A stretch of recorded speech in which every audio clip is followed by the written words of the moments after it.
jowa ka bang lagi na lang galit?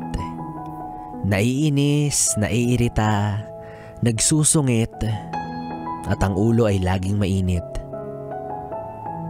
Hindi naman siya ganyan nung una mo siyang nakilala. Bagkus, mahinahon, kalmado, mahaba ang pasensya. Pero bakit ngayon, para na siyang dragon? Minsan, hindi mo na siya naiintindihan. Kaya maski ikaw, nalilito na sa mararamdaman mo. Kaya ang nangyayari, kapag galit siya ng walang sapat na dahilan, hindi mo maiwasan na yung galit niya ay sabayan. Onting kibot, yung noo niya agad kumukunot. Isang maling salita, hindi na siya agad natutuwa. Pag sinubukan mo naman pumatol, sobrang lala niya magmaktol. Kung susuyuin mo, hindi ka naman papansinin. Matutuyuan ka lang ng laway na panis. Kapag pinabayaan mo naman, mas lalo siyang maiinis. Buti na lang maunawain ka. Buti na lang mas mahaba ang iyong pasensya.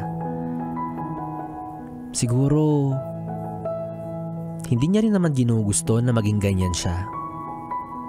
Baka pagod lang o hindi naman kaya may regla. Basta magtiwala ka.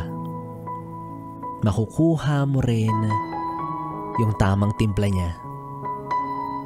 Darating din yung pagkakataon na siya na lang yung kusang mahihiya sa'yo. Na imbis laging mainit na apoy ang lumalabas sa kanyang bibig, matatauhan siya na mas deserve mo ang magagandang salita.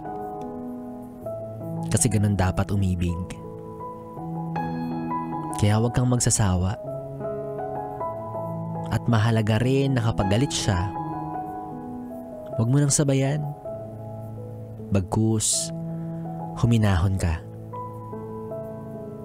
Tandaan mo na lang na mas okay nang may jowa kang laging galit kesa magkaroon ka ng kabit na malupit. Anyways, yes friend, kapiling mo pa rin ako, DJ B-Boy Bibo, para sa ating tuloy-tuloy na BB Time hanggang mamayang 12 dito pa rin at dito ka lang sa istasyong No Problem, ang 101.1 Yes FM.